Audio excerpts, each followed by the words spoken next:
You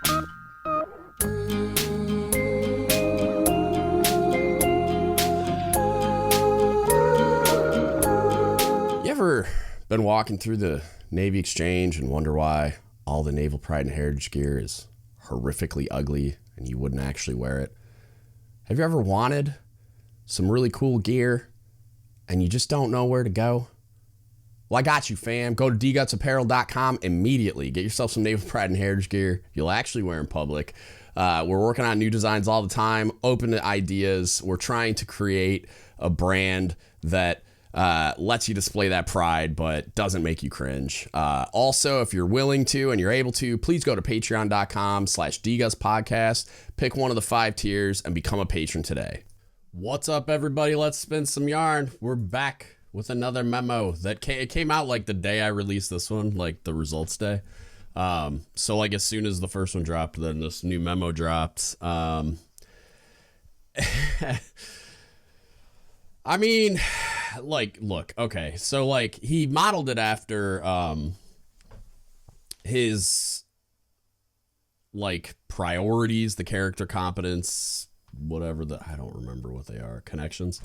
But like, it's really just an overlay of the mission, vision, and guiding principles, which he updated. I don't know if it meaningfully changed, besides him just adding competency, character, and connections, which just feel like buzzwords, honestly. Like, I mean, I guess the character and competency makes sense. Connections, I'm not sure. Whatever. It's fucking stupid. But anyway, here we are. So a lot of what you see in the memo in bold and italics, for whatever reason, are excerpts from the mission, vision, guiding principles, which I suppose is a good thing because it's the only policy document we have that tells us what chiefs are supposed to be. So I appreciate like this this memo makes me feel like this man listens to the podcast, or somebody in his staff does, but just because I keep harping on mission, vision, guiding principles, and there's some other ththings in here that make me scratch my head. Ariana's convinced that this dude's listening and copying my homework, which is totally fine with me. But because it was funny, I got a good chuckle out of the fact that this one is like a page and a half, and I've been like, oh, it doesn't fit on one page as part of my trolling. So like, there's this part of me that thinks that some people on the MCPON staff are like, they were like, you know what we could do to punk this clown that keeps talking shit? Make it a page and a half. So this one has exceeded 1 page for the first time. So there you go. There's that. By the time we're done, like, and he's retiring, we could have had an instruction that told us exactly what chiefs are and what they're supposed to do, and actually contains some like definition and detail on those things. But you know, whatever. It's just baby steps. So it starts. It just jumps right in. It starts with professionalism. It has like bulleted points: professionalism, integrity, and accountability, which fall under the character block of the mission, vision, guiding principles. So yeah. So the first piece, conduct, is in alignment with the Navy's core values. So at first I was all ready to shit on this because it's the English part of it. Like, I'm like, what the fuck? But then once I read some more of it, because I went through and read it first, obviously, and then I'm like, oh, he's pulling excerpts from something. At first, I thought it was the eval itself, like when you go into the trait blocks, like 1, 2, 3, 4, 5, and it has like each one, it'll be like deck plate leadership, and there'll be those little points in the box at each rating level, at each trait like value level, that it like gives you more detail on what they mean at that level of performance, which is all built on the mission, vision, guiding principles anyway, so they're kind of the same thing. But then I didn't find what I was looking for there, and I'm like, this must be right out of that, and then found it in the mission, vision, guiding principles. But so that's what he did there, if you're wondering, because it's not like in quotation marks. It doesn't actually say that's where he pulled it from. It just is bold and italics. So that's what that part is. And so it's more of a statement that someone's conduct like when being measured or evaluated, like we're saying that it should be in alignment with the Navy's core values, because duh. It, like, at first I was going to go in on like that. I thought he was making a statement that Chief's conduct is in alignment with Navy, and it's like, no, it's not all the time. Like, we're striving for that. That's the ideal. But that's kind of like he's pulling it from the mission, vision, guiding principles, making this, kind of making the same statement, but they're like, that's a statement of the ideal. So that's fine. Like, this is what we're striving for, is adherence to the mission, vision, guiding principles. You're not always going to achieve that, but that's the goal. And the vast majority of the time you should be obviously doing that, but human error is going to happen. So it talks, but then his elaboration kind of pisses me off in the same way, though, because it says chiefs of character always act with honor, courage, and commitment. No, they don't. They're not robots. They're not perfect. Like, you're always striving to act with honor, courage, and commitment. To say that there's not going to be a time where you err in that pursuit is preposterous. I have, so is he, so is everyone, because human beings, like, that's human nature. So like, I really, especially in this type of document that's being aimed at developing chiefs, but it's supposed to be setting the table for a mess discussion between the existing mess and the new accessions to that mess, the selectees, right? And he wants them to have a mess discussion. So if the mess discussion is built on the premise that chiefs of character are fucking perfect, you're already failing. Like, you're just, okay, so I already suck and I will always suck. And it's like I'm being a little dramatic here, but like, you can't frame things this way, because then these people are going to think that they have to be perfect. And then you put chiefs that are wearing the uniform currently, that are in the position to develop these selectees, and everyone else for that matter, that you're going to put them in the position of thinking that they need to portray this image of being infallible, which is a fucking enormous problem that we've had for decades, and that just destroys all trust and credibility in the mess. So I really hate when things are framed this way. And this whole document, I'll get into, like, he asks a lot of questions, and basically, because it's almost contradictory.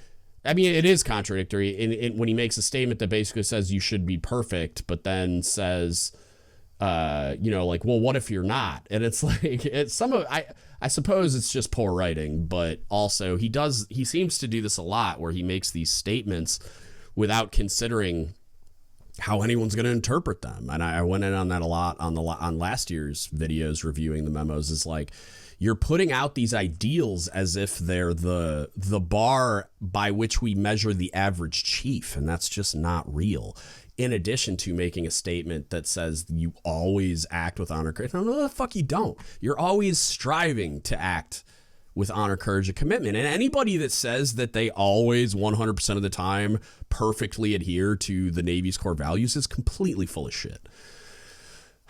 So there's that. But then he goes on, and you can tell it's like, I think it's just, I really do think it's just poor writing, because he goes on to say they are the model of humility, show empathy, and are authentic in how they lead. Again, you should be striving for those things. And anybody trying to say that the average chief petty officer is the model of humility, no, they're not. No, they're not. Show empathy? Really? No, they don't.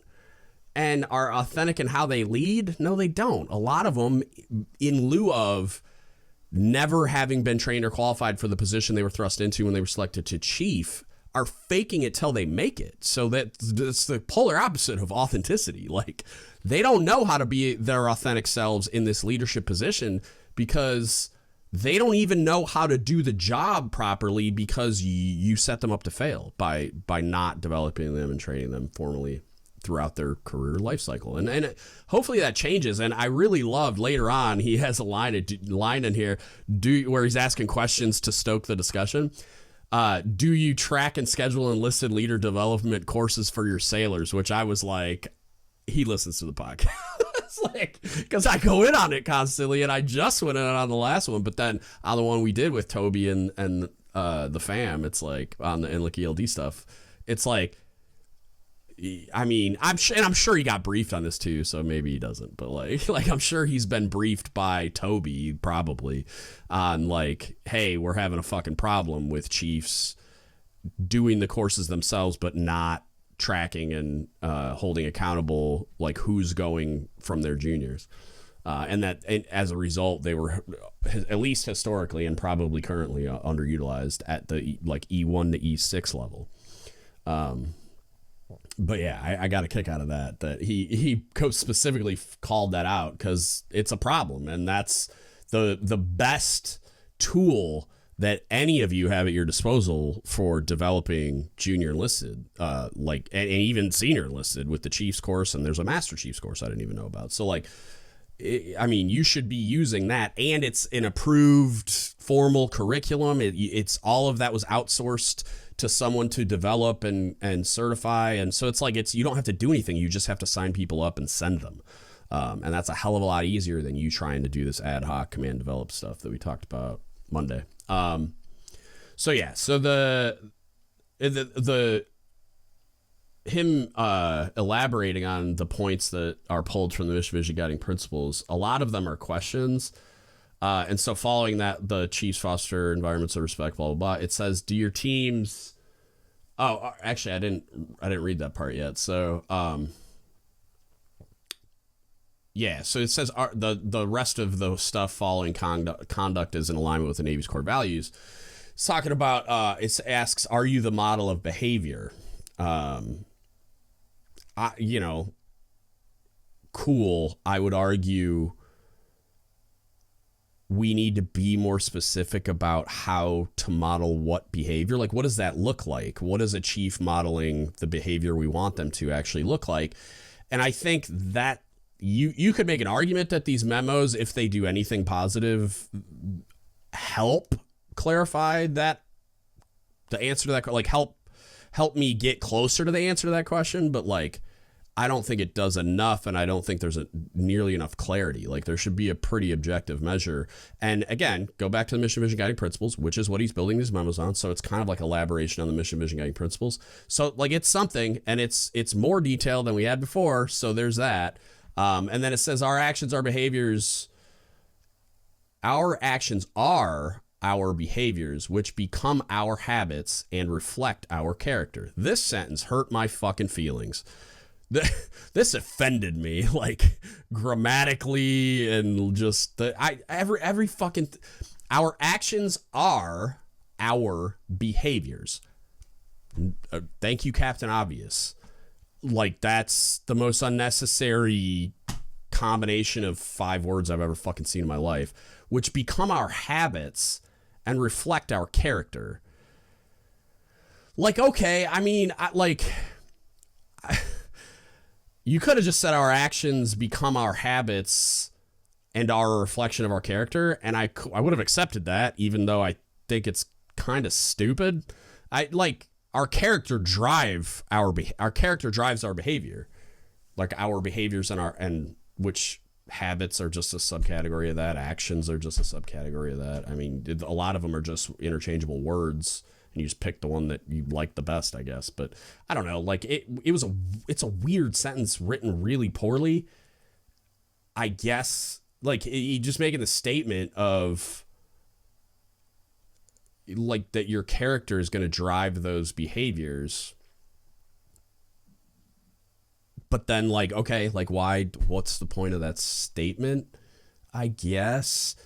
Because, like, I think another enormous problem I have with documents like this is, like, there's just so much to talk about and to understand when you're talking. So just when you're talking about character by itself, right? And his mission vision guiding principles break down character as professionalism, integrity, and accountability, which is okay, cool. So let's talk in detail about professionalism, integrity, and accountability.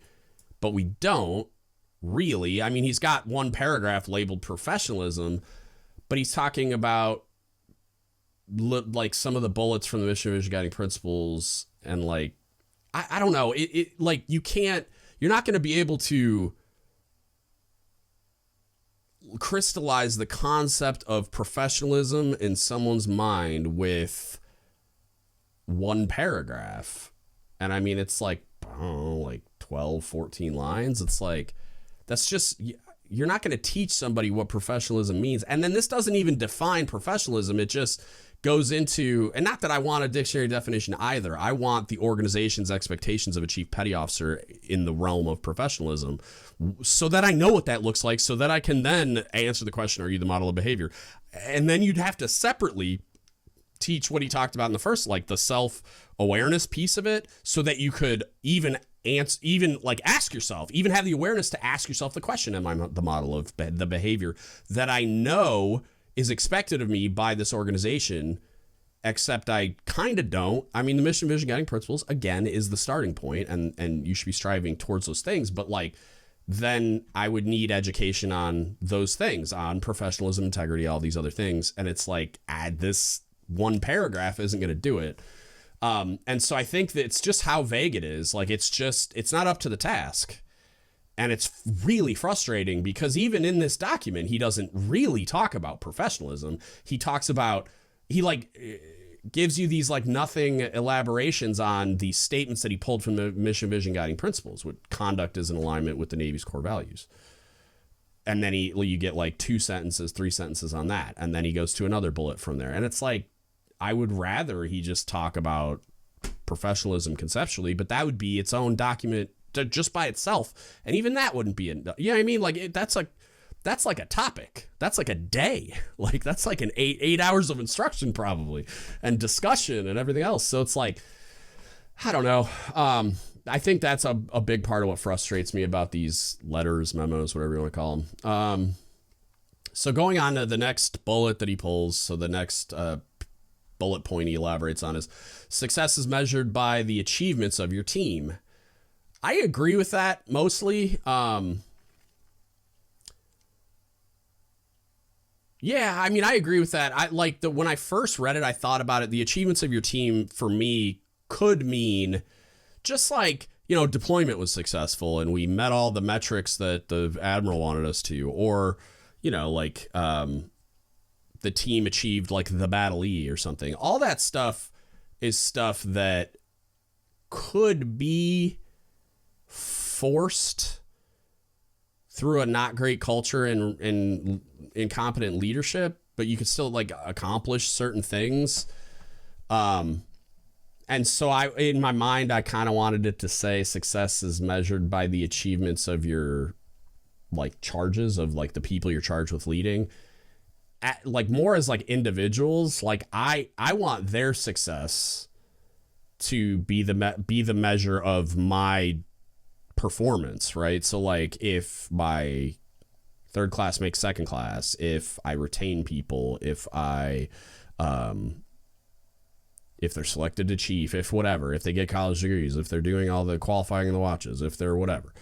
And so like, because, and not to say that those aren't like things that like I kind of take credit for, but it's like there's good things happening for those people objectively. Like there's a measure by which like I'm doing a good job as a leader because they're succeeding. And I think that's what he meant.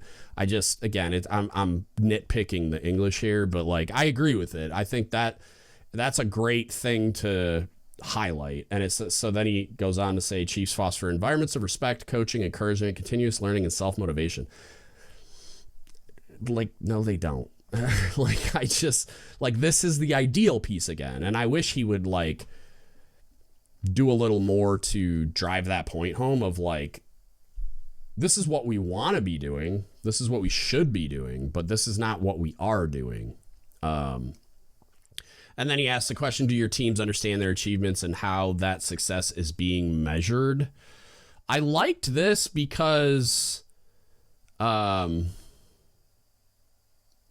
it's a great question to answer for the chief selects to answer, to have the discussion with the mess, and then to really examine like, do your people even understand? Like, do your people understand how they're measured performance wise? Like when you sit down and debrief an eval, do they understand how you arrived at the place that like their trade averages are what they are, that their promotion rating is what it is, that they're ranked where they are, that the block 43 stuff says what it says. Like, do they understand how the advancement system works, how the Navy selects them for advancement, what they care about, where does that come from, what's an enlisted career path, where do you find it, who generates it, why is it changed the way that it does, board precepts and convening letter, on and on it goes, right?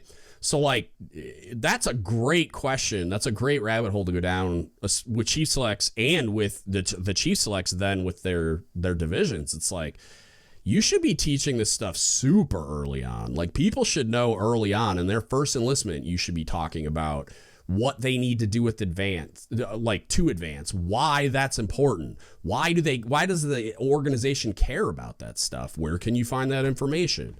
Doing training on like how to compute all the values on your profile sheet, like, because that's how they're measuring you, and that's how they're deciding whether or not you merit advancement. You could talk about awards, quarterly awards, like medals, flag letters, all that kind of stuff. Like, what are they? Why do they get awarded? When do they get awarded?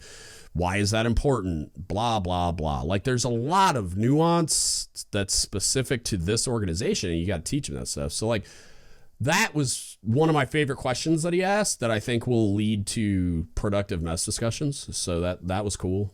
Do you prioritize your team's professional growth? I wish I like the next question is the one about, are you sending your people to ELD classes? So like, that's kind of, I think, part of what he meant by that. And then he even says, how about the Senior Enlisted Academy? Because again, historically underutilized. But I wish he would have elaborated more on what professional growth means to him, and by lieu of him, the organization, like the mess. Like, what do you mean by that? What does professional growth mean? It's a very it's kind of like Sailor 360. It's this umbrella term for a ton of shit that he doesn't talk about. Like what is that? And ELD's part of it for sure. Like, and I'm really glad that's in there. And the SEA part's probably good. It's good too that he's asking that question. But I wish there was more to it, I guess. Actively teaches, upholds, and enforces standards. This, again, so like getting into like his elaboration of it, because standards is another one of those words that people like to apply to a ton of different shit and never define. It's like, you're not meeting the standard. It's like, what is the standard? Like, define it. And a lot of the times they're hard to find, and people like to use it as this kind of catch-all word, especially like when they don't even have a definition. That's not our standard. Okay, well, what is our standard? Where do I find that? Where's it written down? Oh, it's not? You're just making shit up? You know what I mean? Like, there's a lot of times you'll hear chiefs especially say that, like, God, just meet the standard. Okay, well, what is that? And I've done whole episodes on that. It's been years, but anyway, so like, that's one of those ones. Every time I see that word, it gives me pause. And so he says, do you have the courage to be honest, humble, and transparent about individual or team performance? This could have been its own moment like that. And that's why I get frustrated how short and not detailed these are. But like, this is a enormous problem that I think leadership has generally, where humans are naturally, like, they naturally avoid human conflict if they can, right? I mean, there are some chaos agents out there that seek it out because they're nuts, but like, the most people are not seeking out conflict like this. Like the type where from a position of authority, you're gonna have to tell somebody that you probably like and care for in a certain way, that they're not doing a good job, or that they're doing something wrong, or that they need to be better in these areas, or debrief a poor eval, or not award an award, or whatever, right? I think a great illustration of that is the way that our eval system is structured, where you can say like good, better, or great things about somebody, even when it's like, the only times where you can kind of get away from that is when it's like a significant problems eval or something. But it's because they don't want to do that. Like, people don't like doing that kind of stuff.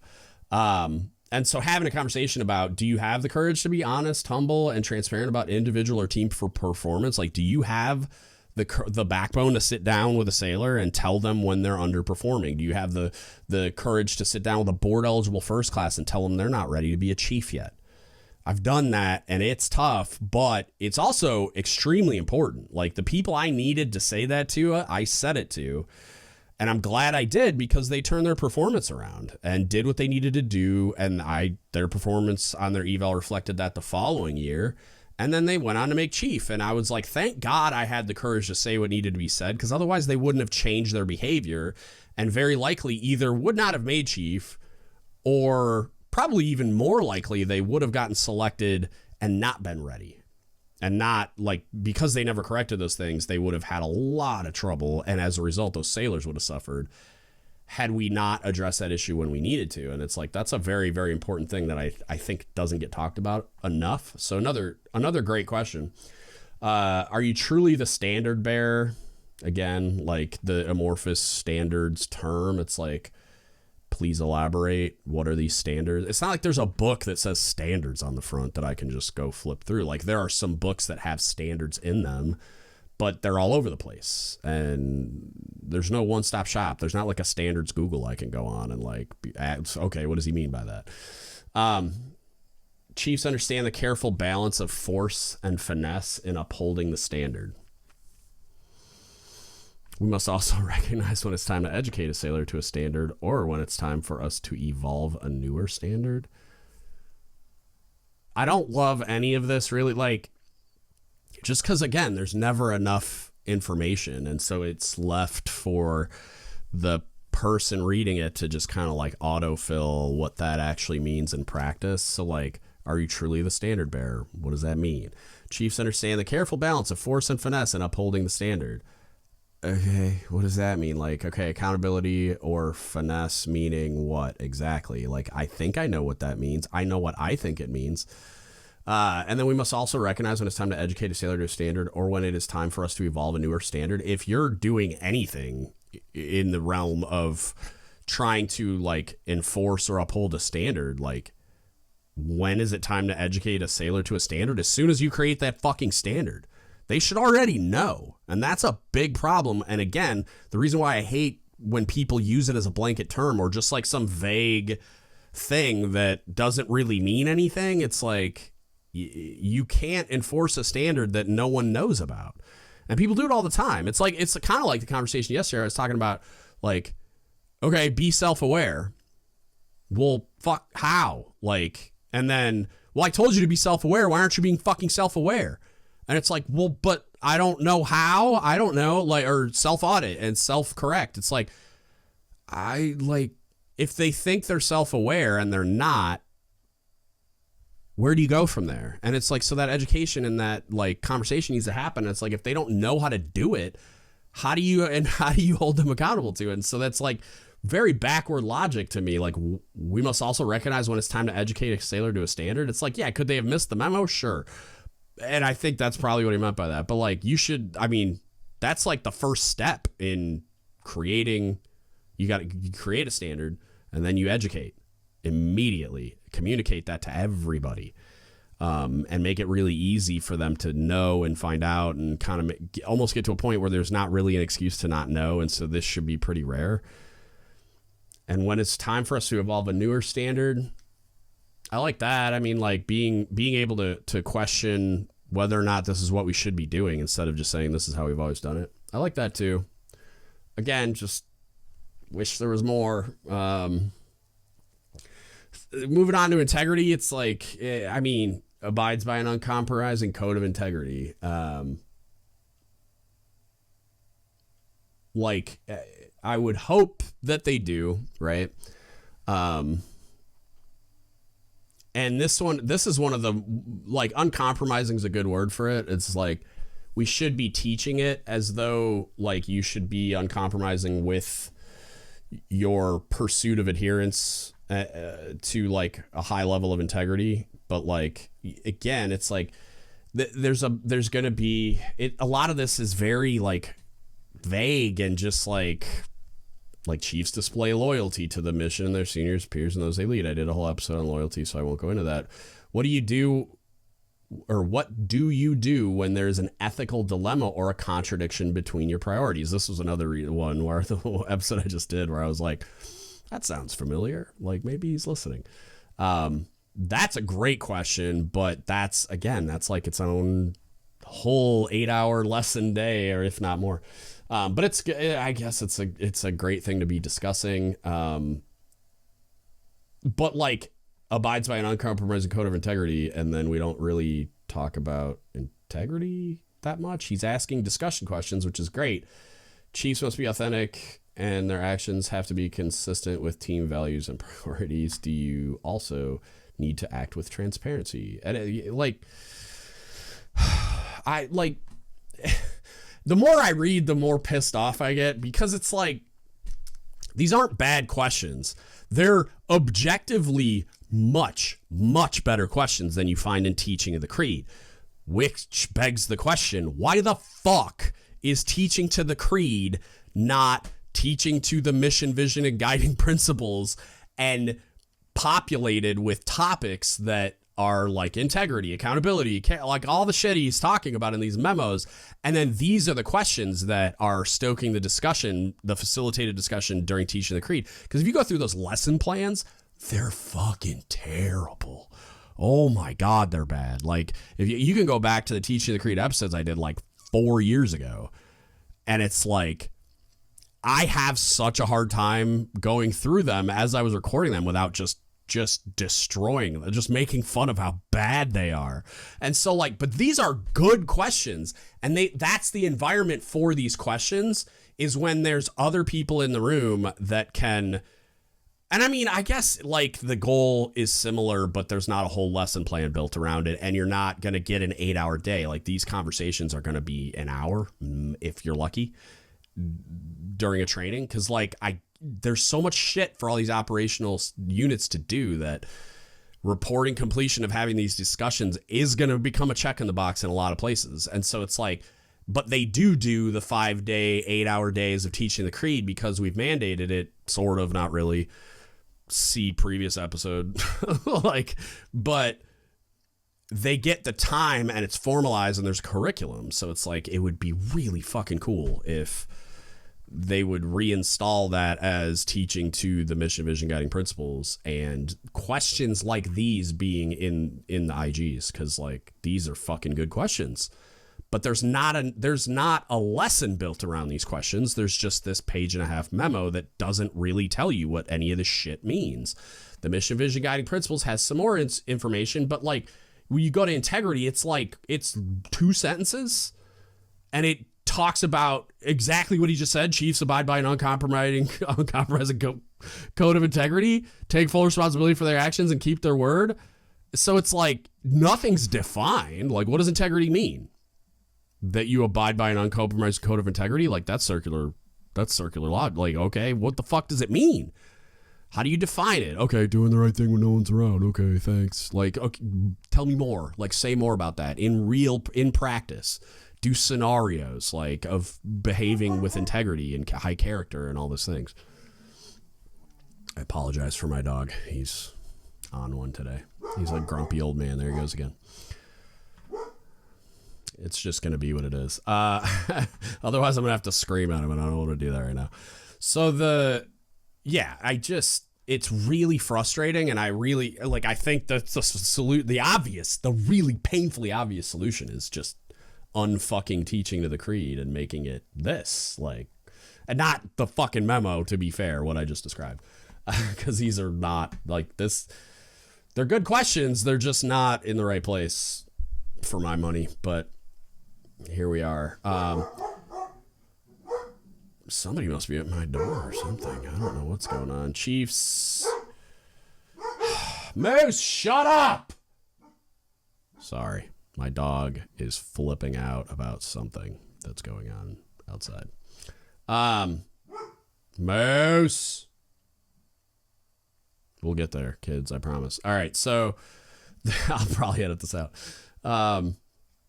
Let's see, where was I? So Chiefs should be genuine. I fucking hate that he used that word, because there's a lot of like people all the way up to the force level at minimum that are directing messes not to use the term genuine and not to do that more honorable, most honorable bullshit or highly exalted, whatever the fuck they're using in your region. It's like there's a lot of instructions coming down telling people to not use those terms. And then here's the MCPON saying Chiefs should be genuine. Like, fuck, pick a different word. Authentic, you used it earlier. I don't know. Like, it's just it's not a great word. If you're trying to get that behavior to go away, then maybe don't use the word. And always look inward first to ask what else they can be doing to enable better outcomes. Do you pass the buck or own the problem? Are you doing so publicly so to model the behavior? Do you have the moral courage to raise issues and the strength to support the outcome? Again, I don't love the words chosen. They're not bad discussions, but again, it's like if we're not doing an exercise in self-awareness to measure a person's capability of being self-aware and then self-auditing and then self-correcting, asking these questions without doing that is largely pointless, because if we're just making this baseline assumption that everybody's self-aware, we're fucking spinning our wheels. Like, this is just a pointless exercise. So you need to know that. You need to spend time on that. You need to, like, effectively analyze whether or not these people have a high, low, or medium level of self-awareness, and then do that work so that they can then go on to be able to even answer these questions. Like, do you pass the buck or own the problem? Everybody's going to say they own the problem, right? But is that actually true? And you need to spend time figuring that out. And that's why, like, having these discussions, it's like, it's better than nothing, I guess. But, like, I'm saying it like that because it's like you're wholly dependent on there being what I like to call an anomaly in that room, or for, like, the mess culture itself to be anomalous and just be, like, more positive than is the norm. To be able to, like, have, like, that's where you'll find those competencies that, like, they're not the norm, but maybe they're there because there's an anomaly that's a really, like, high functioning, highly competent leader that can tell you, actually, no, you're not, and here's an example, and here's what I mean by that, and spend time educating them on their blind spots. And it's like, if we don't spend any time doing that, and we're just like, hey, be self-aware, and it's like, okay, I'm self-aware, and then you're like, no, you're not, why aren't you being self-aware, you piece of shit? It's like, I thought I was. Yeah, I mean, like, it's you're skipping a lot of heavy lifting and just making some baseline assumptions that we're better than we actually are. And it feels obvious that most chiefs are not operating at a baseline of, like, high self-awareness. I feel like that should be obvious. Sets a positive tone and builds trust. Like, if we're fucking up any of these holistically, it's this one. I don't think the mess has ever in its entire, like, in the entire history of its existence, been known for setting a positive tone and building trust, which, to be fair, maybe that's why it's in there. But come on, like, Chiefs honor, reward, and value each member of their team. Really? Like, no, we don't. I wish that was true, and I do believe it should be an ideal we're striving for, and so it has a place in this document in the mission vision guiding principles. But, like, I just feel like we need to be a lot more honest about where we are, instead of pretending that we're already here and just working on it a little bit. Like, we're so far beyond that. This, like, we need a lot of remediation, not pretending we're just, like, we're just polishing it, like we're just putting the finishing touches and making small course corrections. It's like, that's not where we are. That's not the scope of the problem. Chiefs also understand for there to be team trust, each member of the team must also act with integrity and not trespass against the team's values and priorities. How do you encourage conversations so that your teams have shared values and priorities? How do you exemplify, model, and reward behaviors that align with those shared values and priorities? Again, like, the questions aren't bad, but I feel like you have to address the current state of setting a positive tone and building trust, and then spend a fucking enormous amount of time on trust building. What that is, what it looks like, how you do it. That's like, it's so fucking important, and it's the thing we fail at the most. And I've spent a ton of time beating that horse to death, so I won't like go super hard in the paint on trust building, but just suffice to say, it's like, if we fucking suck as an organization at anything, it's at trust building with the people that he's talking about and that the mission vision guiding principles are talking about. And it's like, so like, I guess I feel like the questions asked are like out of place or erroneous, because like you're not doing these things because you can't even fucking build and maintain trust. So like, these come way after that. These are like, if you're polishing and doing finishing touches, it's like, no, stop it. The baseline level of trust in the Chiefs mess is almost non-existent. Like, it's adversarial. Like every interaction by a junior sailor, I would argue, is operating at a baseline level of distrust until proven otherwise, with the understanding that they have to interact with you because you're just who they have. But I would argue that every junior sailor on the fucking planet is entering that professional relationship with skepticism as a default, if not just if they don't arrive at the operational unit having already had any trust they had in the Chiefs mess burn to the fucking ground between RTC and A school and maybe a C school or like submarine school or whatever. I mean, it's in short order upon reporting to a unit, it's been annihilated because the problem exists and is egregious enough that it's just like that's gonna happen. It's an inevitability to me. So to ask those questions are just like, we're not even fucking close to having that conversation, because most of you don't even know how to build trust with juniors. Like, it's just not a thing we focus on. It's not a thing that you've been educated, trained, and qualified to do. It's objectively a thing we suck at. Like, it just, like, if you're not paying, like, if you don't agree with that statement, you're just not paying attention and you're not being honest with yourself, let alone with your team.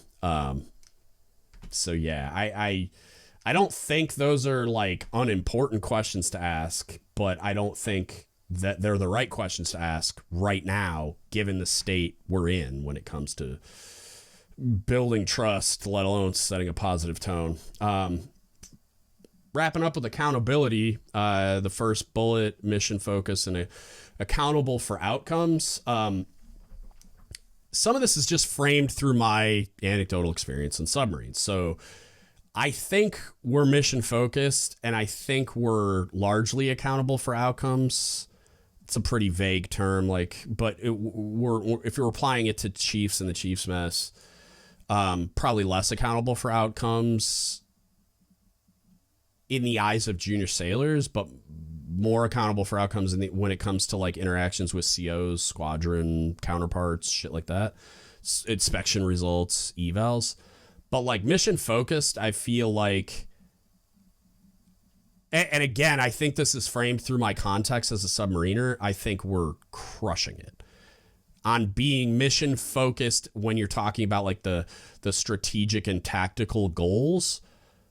But you've heard me talk a ton about if a chief specifically is mission focused, they're focused on their people, not on those strategic and tactical goals. Those are secondary, not in level of importance per se. I would argue that, but I could understand if you disagree, and that's okay. But they're secondary in importance for a chief, because if you're like rewind back to we're measured by the performance of our people, your mission as a chief petty officer is to take care of your people, is to train and prepare and educate and support and all the things, those sailors, to develop them professionally, personally, institutionally, all the expertise, everything, technical expertise, institutional expertise, all the things. Your job is to make sure that that sailor is holistically ready to do the mission, because they're the one doing it. So being mission focused is being people focused. If you're a chief petty officer, if you're like the tactical and strategic level goals and being for the mission and being focused on those are going to be driven by the wardroom. And then we're kind of like a secondary function, like a second order effect that takes place. But like our part in being mission focused is to be focused on the people we're charged with leading, to ensure they are at the highest level of readiness to do the damn thing, because they're the ones getting their hands dirty, not chiefs, largely, right? Like there are occurrences of that, but it's very rare. And so like your primary role as a chief in being mission focused is being people focused. And I think that should be the discussion for chiefs. He elaborates by saying, chiefs understand that they must fully own decisions and be accountable for the results. Do they though? Like, I think this is another, like, this is one of the reasons why trust is so bad, is because junior sailors have a perception that may or may not be true situationally, and may or may not be true more often than not when you go across the board as like when you aggregate. Yeah, I think I said that right. The like data points, most junior sailors don't believe that. Some of that, I think a lot, like a significant amount of that. I'm not going to say most of it, but like a not insignificant amount of that perception is driven by a lack of transparency more than it being factual. But to say that chiefs don't get away with shit that a junior sailor wouldn't is just not accurate. And there's examples of that on the cover of the Navy Times and elsewhere. So, yeah, I think we definitely do a shitty job of projecting, and I don't even want to say that because I don't want us to project an image at all. I want us to just behave toward like strive towards the ideal and let our actions do the talking. But I think we do a shit job of being transparent enough that perception doesn't exist, or at least isn't the dominant perception, which I would say it is. I'd say if you ask most junior sailors, they're going to say, yeah, chiefs aren't going to get held accountable to the same standard as E6 and below. And I would say that that's not inaccurate enough for me to be like, what are you talking about? You know, like, I'm not going to argue against that. But it's the ideal we should be striving towards. That's for sure. So, okay. Being accountable requires us to think critically as well as more accurately assess both our actions and the outcomes. So again, this is going self-awareness, everything that he talked about in the last one. It's like, okay, like you got to teach that shit. And thinking critically, I want to focus on this one a little bit. I'm going to do a podcast about this eventually. I want to do more research. It'll be a research heavy one where like critical thinking is a skill. Like it's a competency that people aren't usually taught how to do. I think some people, if they come with it pre-installed when they're in the Navy, it happened in their like childhood. Like their parents taught them that, or some significant figure in their life leading up to their military service taught them that. I think it's becoming more and more rare because school doesn't teach you that. And more parents aren't even home that much because dual income, like latchkey kid type thing is just becoming more. I mean, it's beyond the norm nowadays because the economy being what it is. It's like nobody can afford fucking anything. Like I just came from the commissary and it hurt my soul, right? Like, so you can't, I mean, like grocery bills are up, gas bills, everything's so expensive that it's like, I venture to guess most homes, the spouse is working or the significant other or whatever if there's kids. So it's like the idea that your parents are going to teach you that it's a lot less likely if they're never around because they're working to provide a good life for those kids. So it's like, I'm 100% sure they're not teaching it in school anymore. You know what I mean? Like if they ever did, but like, I would say that like 20, 30 years ago, it was more common for a teacher to push you and try to, like, instead of telling you what to think, trying to teach you how to think, like how to think critically. I don't think that's a skill that we should be spending a lot of time teaching people on their way up, because it becomes so important when you're in certain positions in leadership, but especially as a chief petty officer. Like, the critical thinking skills, like, Jesus, it's so fucking important. And it was probably the most frustrating thing I encountered throughout my entire naval career, was people's lack of ability to think critically. And so it's like I'm speaking another language, and it would drive me apeshit. I felt like an alien half the time, because, like, I'm the one freaking out about what I feel is obvious, but it's not obvious to a lot of people because they lack critical thinking skills. So I just wanted to point that out. Podcast will inbound eventually when I finish doing all the research. But I wanted to highlight that in particular because, like, it's a throwaway comment. You must think critically. Okay, how? Teach me. You know what I'm saying? It's another one of those where it's like, you can't just tell people to think critically. Like, critical thinking is a skill. It's a competency that you need to teach. We need to educate people on how to do that, and we don't. And then he asks the questions, do you only take credit when there's a positive outcome? I mean, a lot of people do. Like, they bus drive people when something goes wrong, and then they take credit for things when they go right. And it's like, it should be the opposite, in my opinion. Is like, I spent most of my time, like, eating the face punch from when one of my guys screwed up, and I would just shield them from that. And when something went right, even when I did something, I would try to, like, be like, nah, yeah, my guys are awesome, right? Like, even when, like, we would do, like, inspections on the ship, and I would make something, like, because I have a way, way higher level of experience and education and just, knowledge on culinary stuff, right? So, like, when we would have something serious going, like, or even just, like, halfway night, I would go in there and do some stuff, special stuff for the crew, right? And they would, like, be praising the cooks, and sometimes my second class would be like, oh yeah, no, senior did that, and I'm like, shut the fuck up. like I don't need the pat on the back, man. Like, I don't care, and I'm senior chief already. Like, I want you guys to be getting that praise, even if it's just to make you feel good and for the crew to have a better perception of your like, effort levels and ability, or whatever it is, because they were working their ass off and they're good at their jobs, but it's like, I don't need that praise, man.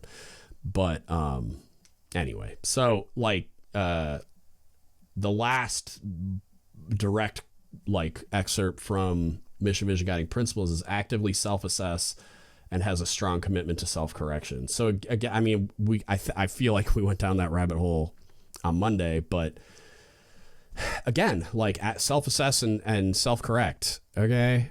Like, I'm going to look at myself in the mirror. I'm going to be like, oh no, we're doing great. It's a thing you have to teach. It's a level of humility that you have to teach that I don't feel like a lot of people have. Making people aware of their ego and teaching a person to, like, detach from that, step back, and really, like, do their best to objectively audit their own performance, their own, like, acts. It's like, it's a really hard thing to do. And it's like, even if you think you're great at it, like, I think I'm good at it, but I'm not perfect by any stretch of the imagination. And my wife routinely reminds me of that fact. And I don't mean like she's just harping on me. I mean, like, she points legitimate shit out that, like, I'm like, oh, I didn't know I was doing that. I'm sorry, or my bad, or I'll work on that, or whatever. So it's you've never arrived. It's just like, the more awareness you can have, the better. And the more you self-assess and have a strong commitment to self-correction, the better you're going to be as a result. But you can't just tell people to do that and think that they're going to, like, plug themselves into the chief net, the hive mind, and, like, do a search and find that information and be like, okay, now I know how to it's like, no, like, you have to teach that. Chiefs know their actual capabilities and limitations and are committed to working on self-improvement. No, they don't. We discovered that. They address their underperformance. No, they don't. They get punched in the face by their CMC until they adhere to whatever, or fix it or do something, remediate it or whatever. They seek and accept feedback to be self-aware so they may lead boldly and with clarity. Again, these are like the statements he's making are all the ideal because none of these things are true unless you're an anomaly. They said that they take ownership and never abandon their responsibilities. And then he asks the questions: do you encourage feedback and conduct an after-action assessment? Do you consciously use problem-solving methods to determine root causes of problems? And it's like, no, largely, because even the functions that we have that are built around this concept, like the critique, right? As soon as you say that word, every negative connotations, all the past trauma from critiques comes flooding back. And it's like every critique I've ever been in, the goal was not to find the root cause and develop corrective actions and share the lessons learned so it never happened again. It was to fucking blame somebody. And it's like, it's cool that we have the process, and the process was built by someone that I believe understood this stuff and believed in its potential for positive gains in a lot of areas when you're consistently self-assessing, self-correcting, and like sharing those lessons learned to prevent it from happening again in the future. And even though it's something that's kind of built into certain processes, and I would say is a cornerstone of like submarine culture, the continually assessing for deficiencies and when identified, correcting them, sharing the lessons learned, blah, blah, blah. It's like, it also, like, there was never enough humility and, like, what would be the word? There was never enough humility built into anyone. And this self-awareness and ability to self-assess, it's never been taught to a point where it's like they're going in and looking for deficiencies like an inspector. Like, so they're looking for like deficiencies in a process or deficiencies in other people's performance, not in their own, right? That's like a lot of what you see in submarine culture. It's not, I'm getting great at, like, I'm not creating a culture where self-identifying problems, self-reporting those problems, and then self-correcting those problems and sharing my own lessons learned is something that's acceptable. It's like, no, you're supposed to strive to be fucking perfect, and someone else is going to come after you if you don't. And it's like, so the assessment and correction and just rabid pursuit of eliminating deficiencies, it's pursued from like a third party perspective. So like, I don't think we're good nearly anywhere. And I've heard it's pretty common in like the special warfare community and stuff. And if anybody knows anybody that's in that world, like, I'd be interested to know what some of those processes are. But yeah, it's like, we're not good at this anywhere that I'm aware of. And so it's like, you got to teach these skills. That's what I mean by that. There are certainly processes that exist to get after this, but it's from a third party perspective almost exclusively, because it's a lot easier for your ego to handle blaming someone else than it is for you to take responsibility for these things. And I think they wildly underestimate the ego of the people that this is addressed to, of chief petty officers and just human beings generally. It's like, getting past your own ego is a motherfucker. And it's like, I don't think it's even thought about when trying to write these documents and articulate these points. And then this was my least favorite part of the entire document. So he's focused on his like character competence, connectedness or whatever, and he's pulling directly from the mission, vision, guiding principles. But then like in 2.5 lines, In addition to those captured in our mission, vision, guiding principles, what other character attributes are necessary for chiefs? What about perseverance, empathy, decisiveness, authenticity? And it's like, you tell me, guy. Like, fuck. I hate the open-endedness and the it's like he threw a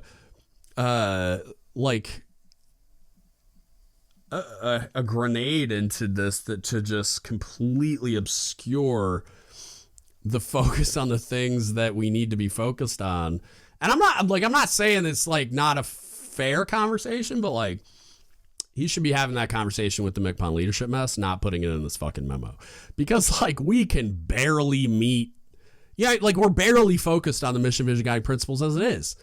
Like most chiefs, I bet you couldn't fucking recite the mission, vision, guiding principles if you put a fucking gun to their head. So why don't we spend our time on that first? And if you want to revise them. You're the guy, you've done it once already. Like have that conversation with the MCPON's leadership mess.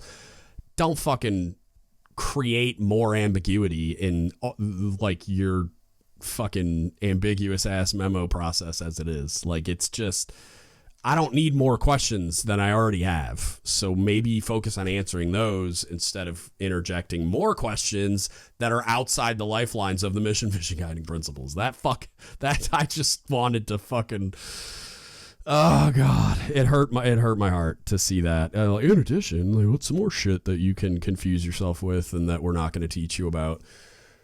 The character of the chief should be beyond reproach.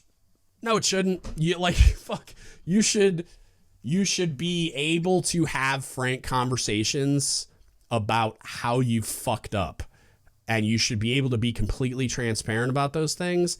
And those are some of the most valuable lessons you'll ever learn. My favorite example is my dude Zip. He was on a live stream recently. I think he still listens. Shout out to my dude Zip. He's an EOD chief that I did an episode with back in the day. I would have to go find the episode number and title, but he is a chief that went to captain's mast, and as a result, effectively will never promote again. Probably. Like you can outrun those kinds of things, but it's very difficult. So in the first like 3 or 4 years after that happened, he detailed how he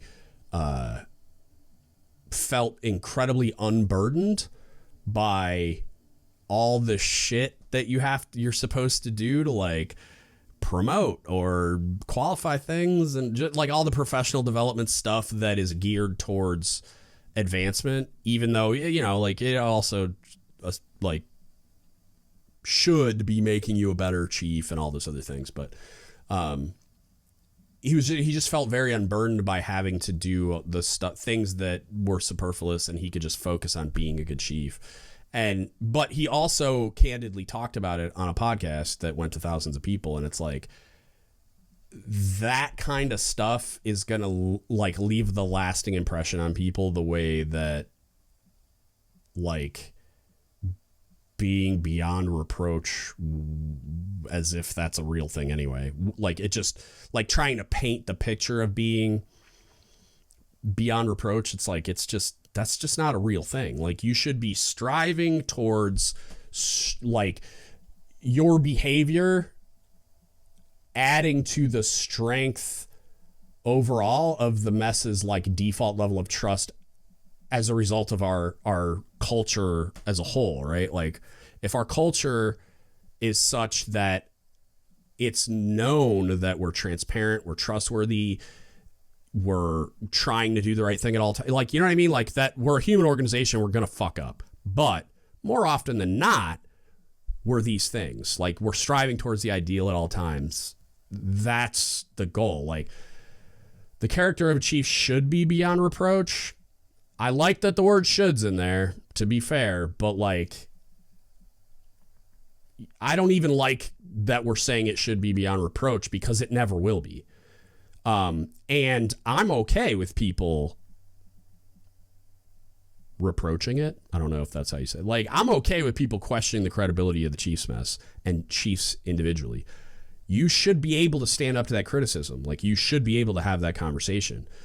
And if you can't, you're probably not self-aware. Like, you're probably not doing any of the shit you're supposed to be doing. So it's like, I don't agree with that at all. I think that you should be able to, like, you and the organization, like the mean level chief, should be able to have that conversation. Like, if you want to question what I'm doing, why I'm doing it, say that you don't trust chiefs. Like if a sailor tells you, like the famous Bill Houlihan whiteboard thing, where like I've never met a chief I wanted to be, you should be on fire like he was when he was told that, and be willing to have that conversation. Like, why have you like, what about those chiefs made you never want to be one? And have that conversation with that sailor in order to, like, be open, honest, transparent, and create the level of trust that sailor doesn't currently have in the mess. So, like, the idea that you're supposed to be beyond reproach, like, that just, I don't know, rings hollow to me. And I don't think it should be something that we should be, like, even striving for. Like, I think you should be striving to adhere to all the core values and the mission, vision, guiding principles, but with the understanding that you will fall short. But you should always be striving towards it so that you can get as close as you can and stay there. So, like, yeah, I don't know. I don't love statements like that. Like, oh, we should be beyond reproach. Like, no, the fuck we shouldn't. We're a human organization, and the sooner we admit that, the more authentic and trustworthy we're going to become in the eyes of the people we're charged with leading. Period.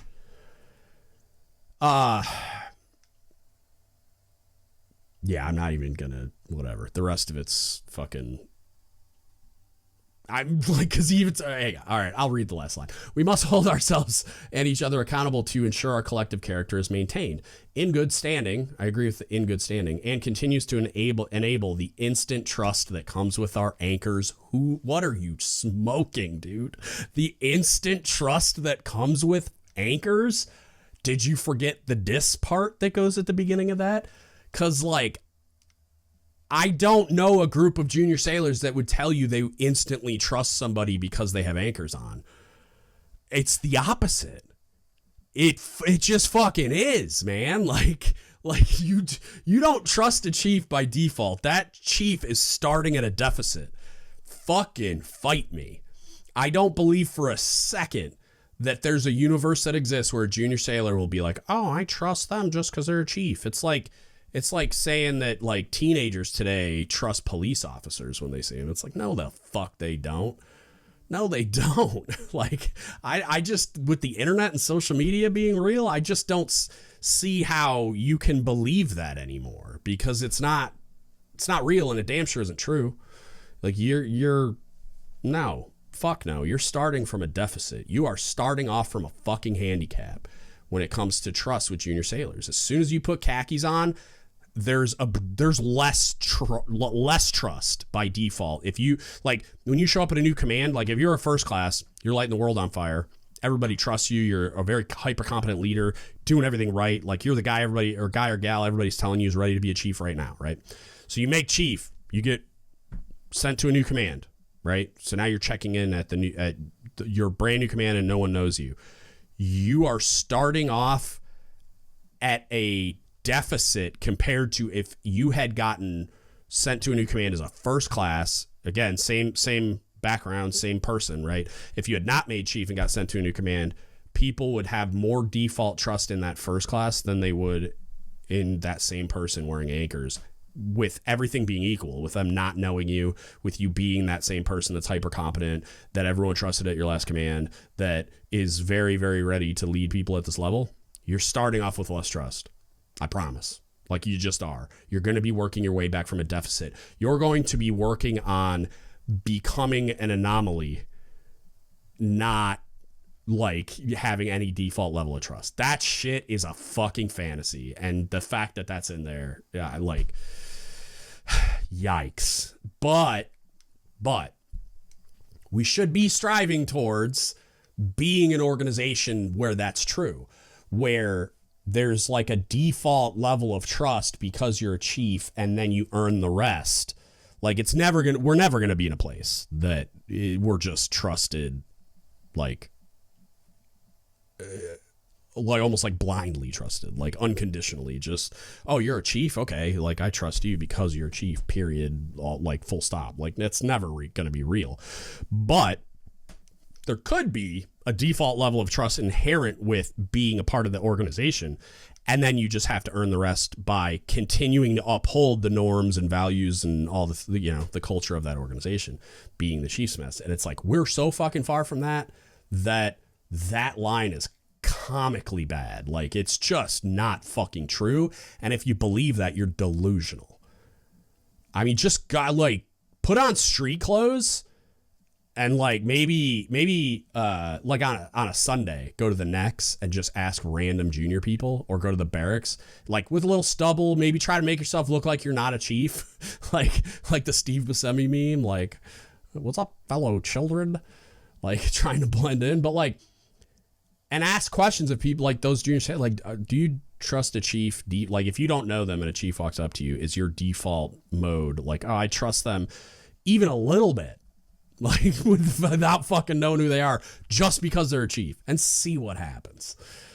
Go do it on Reddit, see what happens. Like, yeah, come on, man. That's just objectively bullshit. This memo, like, it's just, a lot of it's word salad to me, and not because it has no value and not because it's all completely incoherent. It's just, it's tone deaf in its conception, because it's like, you're not going to accomplish anything in a page and a half, really. Not what he's trying to accomplish. And it's like, so much is jammed in here, and all of it is incredibly like just general and vague, and just these weird, like, statements that don't really mean anything, you know? And then there's the questions, and some of the questions are good, but it's like, to go into a mess environment and ask those questions when we've fast forwarded past all of the like foundational steps to lead to that question, like being the catalyst for a really meaningful conversation where all these people are going to understand what we're talking about and come away better for it. I don't think that's real yet, because we're just habitually skipping all these steps of building all this competence into people. Like, you got to teach all the things first so that you can have the conversations about them. And it's like we want to just say, oh, be self-aware. Okay, how do I do that? That's it's a difficult psychological, like, evolution that has to happen, where you're talking to somebody about their ego and like how that works and why that creates the blind spots for them that make them into this person that isn't very self-aware. And like, there's just all this stuff that needs to be worked through so that person understands how to detach from themselves and self-audit and be honest about it. And then even then, they're not going to get it all. So then they need to have a person or people or things that they trust to find the rest, like point out the rest. And you have to have the humility to accept that feedback and then go about trying to work on those things and then checking back in again. And it's just a never ending process. Like, it never stops, because you're never going to arrive at a place where you're beyond reproach or where you're just killing it and you're 100% self-aware and you're perfect. Like, that's just not a real thing. It's like striving towards the ideal. Sure. Ever achieving that level of perfection, it's just fucking not real, which is why I feel like these statements should be written differently, in that, like, you should be striving towards these things. You, like, just to say that, like, we're beyond reproach, to say that, you know, oh God, chiefs of character always act with honor, courage, and commitment. It's like, no chief, not a single fucking chief that's ever existed always operated that way. Peter Tomich did not always 100% of the time operate with honor, courage, and commitment. Like, he was a person. Like, he was clearly fucking part of, like, something that we should consider the ideal, but not because he was perfect, because he strove towards those ideals with such, like, rabid commitment that when he was confronted with this impossible scenario, did just like the most heroic shit possible, and became, you know, part of chief lore for that reason, as a Medal of Honor recipient, blah, blah, blah. But like, no one is perfect. So it's like, to say that, to make the statements and frame our foundational principles as thou shalt be beyond reproach, thou shalt be always, thou shalt conform to the core values. It's like, thou shalt strive towards these ideals is the way that all of these things should be framed, because one, you're not perfect and you never will be. Two, it makes the measure completely unattainable. And as a result, just makes everybody feel like shit about it. Right. But if it's written as I'm supposed to be striving towards these things, I can arrive at a place where I'm consistently striving towards those ideals and then not feel like a piece of shit because I'm comparing myself to something I can never attain. Like, it's just, we're setting the bar completely out of fucking reach, and that doesn't make any sense. And it's going to actively stifle the development that we're seeking in the first place. So I'm going to wrap this one up there. This one, is probably better, I would say. Like, I didn't do as much yelling, and there wasn't as much vitriol in this one today. So I feel like this isn't a terrible document. I like that he added some of those thought-provoking questions, even though, again, I think there's issues. And I think that this will probably do the character one for this year will do the best job of creating productive conversations in a mess. So there's that. And that you can see some of the tone changing and some of the things that he's saying, starting to peek through a lot of the propaganda type shit. It's like where he's admitting a lot of the faults, even though a lot of this stuff is written in a way that is unattainable, and as a result, I think is the wrong way of doing it. But anyway, that's what I got for you today. If you want to support us, or just provide feedback, you can hit us up, dongiveuppshitpodcast@gmail.com. You can Facebook message us, Don't Give Up Shit Podcast, or you DM us on Instagram, Reddit, or Discord at DGUTSpodcast. If you want to support us, you can go to dgutspodcast.com. There's a donate button in the upper right-hand corner of the website, or you can click the shop button on that website. It'll take you to dgutsapparel.com. Get yourself some Naval Pride and Heritage gear you'll actually wear in public, or you can go to patreon.com/dgutspodcast. Pick one of the 5 tiers and become a member today. All of them are awesome. All of them help a lot with, like offsetting the cost of doing all these things, expanding the platform, all that kind of stuff. And then if you can't afford to spend any money, just like, share, subscribe, review on all the platforms for all the things. It helps us out a ton when you like us on, like the social media posts, tag your friends in it, share them, follow us on Instagram, subscribe on YouTube, consume the podcast on YouTube. That helps us monetize that platform. All the things, like, just share all the stuff, tag your friends in it, send them links to the podcast, stuff like that. It all helps, and it all costs you absolutely nothing. So whatever's easiest for you, we really appreciate it. And that's it. That's what I got for you today. Thank you so much for listening, and don't give up the ship. Hey, shout out to all our level 5 patrons, Victoria Livingood, William McIver, and Mark Galagos. To all our other patrons, we really appreciate your support. Helps to pay all the bills, expand the platform, and we couldn't do it without you. Thank you so much. Please hit the like button, drop a comment down below on what you thought, and subscribe to the channel.